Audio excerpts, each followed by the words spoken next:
Welcome back to the Professional Lovers Channel. I'm Al. And I'm Patty, and you know that we are here to talk about relationship issues through the lens of Married at First Sight.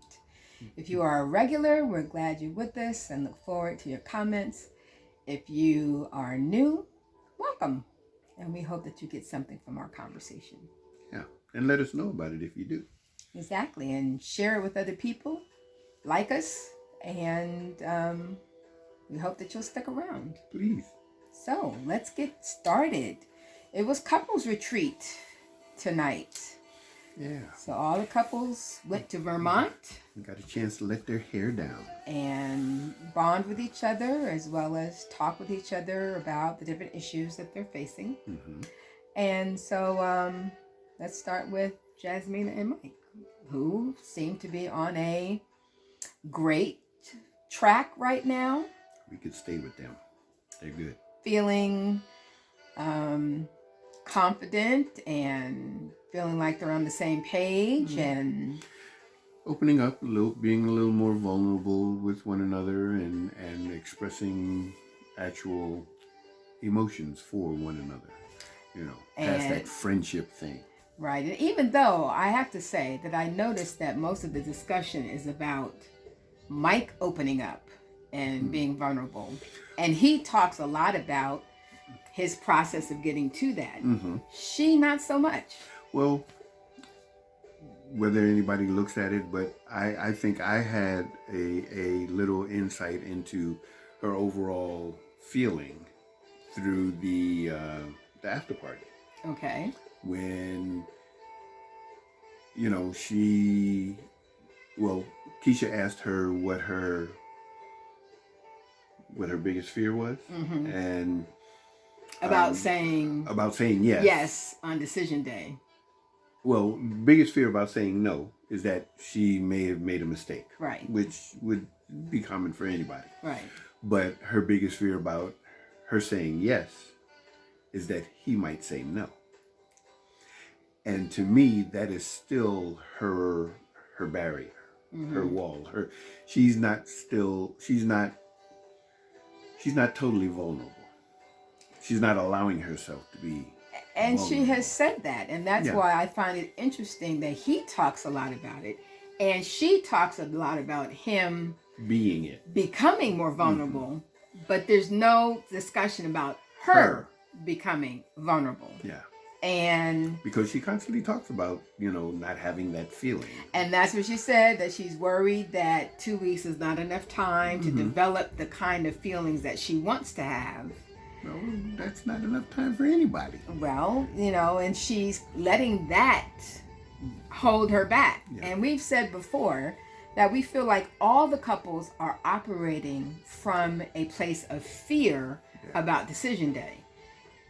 That's driving what they do and how they do what they do, and some of the decisions they make about what they're going to do. And all of them are an extremely reserved group. Yeah. And I don't know if the psychic made a difference in Jasmina, since she, kind of puts a lot of stock in that. And I was saying during the show that it's funny that everybody kind of made fun of Alyssa for putting so much stock in the psychic, who did not give her or describe the person she ended up with. But apparently Jasmina puts a lot of stock in psychics as well. And she believes in them. And so for the psychic to say y'all belong together, I don't know if that's going to have any kind of impact on Jasmina's outlook, but we'll see. But during the after party, they did note that she's become a little softer. Yeah. That some of her walls have been breaking down. She became very emotional, especially at their last breakfast together. So, time will tell. Even a PDA. Oh, I was looking at them holding hands. In public. Yeah, so that was a huge step. Sure. I think it was. So, we'll see. Lindsey and Mark, I have just decided tonight that they don't need to be together. Unfortunately, no. They don't need They to. don't. Mark doesn't have the kind of personality that Lindsey needs to be able to Ignore her. break through, to deal with her lashing out, which she does because of her own insecurities, fears, vulnerabilities. You know, her baggage, whatever that may be. Her baggage is so huge, and he has baggage too. Yeah. And he just, they're exhausting, and they exhaust each other. She's a puncher, and he's a punching bag. Yeah, he doesn't know how to create boundaries without falling prey to her lashing out. Yeah. And she's, and she does it as a way of self-protection. Yeah, strictly. And that was I'm gonna get you before you get me. Hugely evident when the last day that they ended up having to go to the urgent care because she wasn't feeling well, and she apologized for picking a fight. So if you know that you picked a fight, because we all know that wasn't the first time. Right. So this is part of your MO. Yeah. And once again, I feel like she treats him like her child. Yeah. And he doesn't like that, and she doesn't know when to stop. She doesn't, honor his, when he asks her to quit it or whatever. Yeah. And it is a pet peeve for me. Let me just say, it is a pet peeve for me for women to try to force your husbands to do things when you do them because you're doing them. Yeah. If you're an early riser and you like to be up and get your day started, that's fine. But if he's not, why make him? Force him to do it. Yeah. What is that? That's like women who I'm an early to bed person. Okay? My eyelids start getting heavy at 9 o'clock because I'm up often at 5 and 5:30 and 6 o'clock. 3 o'clock sometimes when I wake up and my brain just turns on. Okay? So by 9:30, I have to force myself to stay up until 10 or 10:30 to make sure I can pass 3 and 4 o'clock. And me, on the other hand, I'm a native New Yorker. I feel like if I go to sleep, I'm going to miss something. And it's been like that our entire... True. It worked exceptionally well with a brand new baby. Yes, it did, because I had the last feeding at 9. Yeah, he had the late night and I had the early morning, so it worked great. But my point is, so if I'm going to bed at 10 and often he's not ready to go to bed, why do I feel the need to force him to come to bed with me because we're supposed to go to bed together? Y'all, if you're a woman like that, stop it. Okay? You all have different body clocks. You all, and they don't have to sync together in perfect harmony. Yeah. If it's about, you want to cuddle or whatever, do it in the morning when you're both in bed. I'm just saying. Yeah, you definitely find time. You can find time if you're sleeping in the same bed. 29 years, evidently, there's a whole lot of other things that's in sync. Right. So, don't let that one thing be the issue that creates turmoil in what could potentially be a great relationship. And I like the way that Lindsey insists that he does nothing for her. No. Yet the sound bath was for her because he knew that she would like something like that. And she did while he fell asleep. Yeah. Because that was one of the times that he didn't have to hear her. So, yeah. But he did it with her in mind. Mm-hmm. I mean, so for her to constantly say that, you don't do anything for me and, and unfortunately, she ended up getting sick. But I hope that she recognized what he did. It doesn't He stick. immediately went into mode about concern, care, take care of you, whatever happened. Let's get you better. Yeah, but And did. it's not going to stick. I know it's not. Because she's too immersed in her own pain and insecurities and instabilities to... Because to me, that's a first sign of true security. Mm-hmm. That you are going to take care of me. Mm-hmm. And in worst case scenario, you got my back under any circumstance. I don't care if I tried to hit you with a frying pan the night before. Today, I need you. You're there. So. And the game didn't help because Lindsey's name was on everybody's board for lots of stuff. And at the end... Well, that one question, everybody probably had the same. She probably had her own name. Yeah, and she did what she does, which is to lash out and to project that she loves herself, which she does not. And it's just a game. It was a game, and she took it to a level that, Right. Well, and in true fashion of that type of person whose insecurities are so overwhelming, they can give it, but they can't take it. That's evident. That's very evident. So, they just need to cut their losses because trying to stay together is not going to be healthy for either of them. Noy and Steve. That social media issue is still... It's a big deal with Steve. It's a big deal. I'm not mad at him. I'm not either. Especially how she defends herself with it. Yeah. And we talked a lot about it last week. She hasn't changed her mind. And you know what? If she allows that selfishness and immaturity to come between them, because I think that he's so level-headed. Yeah, for the most part. He's to me, he's the genuine. He's guy. not perfect, but he's the most level-headed out of everybody. I think everybody. I appreciate the way he asked her when the group was talking and asked them about their issues. He asked her, "Is that something that you feel comfortable talking about now?" She said no. And he could have left it right there. And he should have left it right there, but he really wanted to talk about it, and so he was trying to edge her. Well, but he was trying to do it with an understanding, because he did talk about it being, what it was. It appeared to be like a double standard. And it is. I think he's justified in his need to express it. And I don't think he was trying to have it pointed out to her. I think he wanted just feedback. Exactly.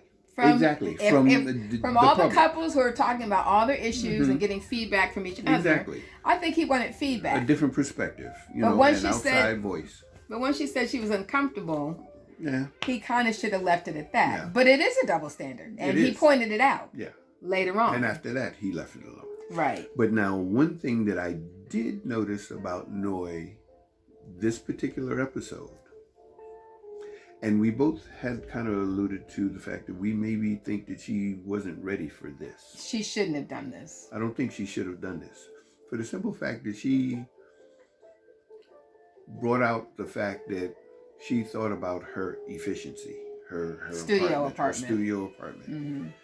Because this was the very first time that she's ever lived on her own. Mm-hmm. This is the first time that she's ever shown herself that she can be independent, and she has done that. Now she may be feeling that she's jeopardizing that by giving up her independence to live with someone else, which is why I think her hesitancy of leaving her apartment and living together. Is like her, kind of giving in to finding herself and finding her independence, which that's not the case. But immaturity will make you think in that vein. And also just not being ready for married life. But because married life is not single life. And by no means. And so if she's worried about losing herself, which is what she talked about, that I moved across country for a relationship that did not work out. And in past relationships, she has basically given everything to make the partner happy at the expense of herself. Now, and so therefore she's in conflict. Yeah. Well, I think in that case, it's a possibility that she just hasn't found herself yet. And that's important. Which is why maybe marriage at this point in time is not what she needs to do. And I asked, then why did she do Married at First Sight? Yeah. Because she's not ready. Yeah, it doesn't appear. Because the marriage is not going to, it'll be a lot harder to make things work if you're living separately. Let's just put it that way. And Steve indicated that if you're not living together, then I don't think this is going to work, which makes sense. That's how we resolve things. That's how we build on things. That's how we grow. That's how we understand one another. That's married life. Right. And for her, she still says that they don't have enough trust. Now, Steve says, but there are levels of trust. Yeah. And the deeper the trust, the more time it has to it's build. Required. Yeah. Required for building that. So, I also like the way Steve would not let her go to bed angry with him after the dinner. When she was angry, she felt like he was ambushing her in front of the couples, and he would not allow her to go to bed angry, which is actually one of the tips in our book. It says that you should not go to bed angry. And while different people have different processes for dealing with disagreements and anger and those kind of things, it doesn't necessarily mean that our week 28 says never go to bed angry. It doesn't mean that you have to talk it out and work it all out before you go to bed.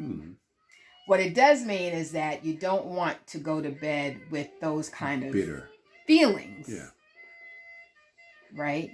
And he didn't allow her to do that. And I appreciated that.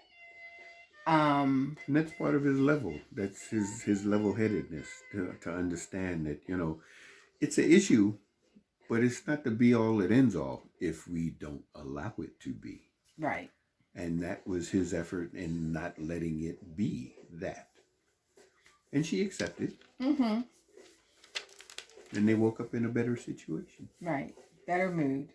All right, so Katina and Olajuwon, he is another one who is really letting his fear dictate what he chooses to do, what he chooses to say. Because so many times he talks about loving Katina, I love my wife, she's this, she's that, she's that, she's this, she's this. But I'm not in love with her. But when somebody points it out, or then he has to backtrack. I mean, he's got that typical macho mentality. Yeah, Isaac may not be operating from full Isaac, but Isaac is still there. Yeah, and it's unfortunate because he recognizes his benefits from having her in his life. Absolutely, we see it. Mm-hmm. But there's a part of him that he does not want to let go and be truly vulnerable and accept who she is to him. Yeah. And it's gonna cause him some pain. And in true Olajuwon fashion, when they were talking about timetables and timelines, and he was asking her about how she gonna have kids in 2 years, and she's just be finishing college and starting a career. You can't start a career with children, and I understand what she was saying, but he has this either or mentality, all or nothing, all which is my way, or nothing which is not my way. Anyway, exactly, not my way. Don't care who else's it is. And she feels like he's pretty rigid with that. And see the thing about it, Katina's not unintelligent. I think in times where she is silent, she is calculating. Mm-hmm. And I think all women are calculating. I mean, not in a negative way, but they're putting together elements of what is going on in their lives, especially when it comes down to being a family, putting time and energy into a relationship. It's a calculation. Do I want to move on with this situation? And as a matter of fact, I think it's those situations that end up working out when women do calculate, because somebody in a relationship has to. Men are not that calculating. We'll do or don't, and sometimes we'll miss, sometimes we'll hit, and more than likely most of the time we'll miss because we don't take certain things into consideration, because there's a lot of little things those little things that I don't even want to say take for granted. We just don't pay attention to. Right. Yeah. Right. And so she, just let him know, I know what I can do. Mm-hmm. I know what I'm capable of doing. Yeah. The question is, will he negotiate the differences that come up? Because when you made your plan, you were a single man. Exactly. And it worked for you. And as a married man, all of those plans are not going to correspond to a partner who's bringing with him or her a different timeline, a different way that they've done things and that they do things. That's why it requires a negotiation. And he always comes across as a person who's not interested in negotiating. Now, whether or not he ends up doing it because, he sees the value is one thing. But the initial delivery, as you said, is he always comes across as though he's giving an ultimatum. Yeah. He says that he's not. I'm not saying this to try to offend you. I'm not saying that what you did is wrong. But this is how I did what I did. This is why I did what I did. And this is how the results that I expect. And if you can't adapt to that, basically, then I don't know. Yeah. I'm not sure.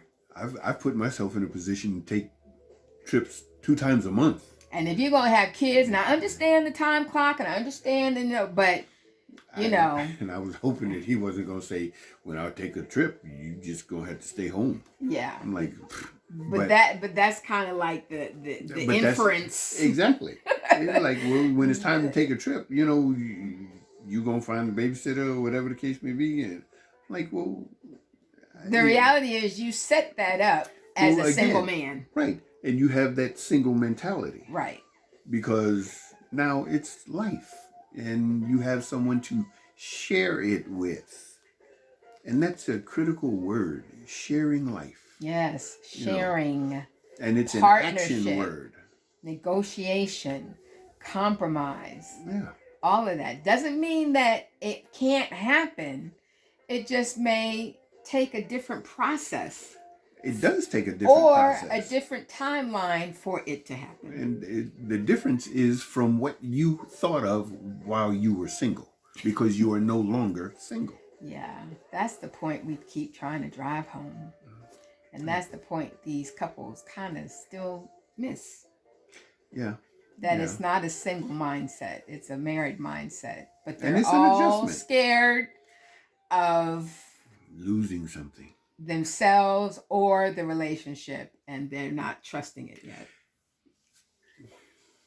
There's a saying that goes, well, it's a question, but it's a riddle.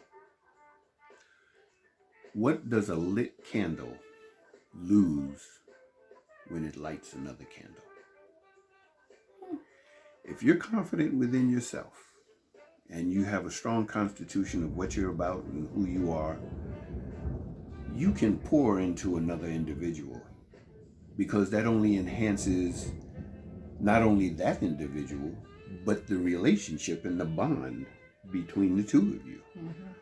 So if you're both pouring into each other, that other-centeredness, be a lit candle. You can't do anything else but burn brighter. True. I like that, honey. Oh, thank you. We're going out on a great note. Remember that. And if you're a lit candle, you won't lose anything lighting another one. That's right. I like that. So on that note, we're glad you joined us, and we're going to tell you to stay safe. We look forward to seeing you next week. Until then, peace. And leave some comments. But also enjoy.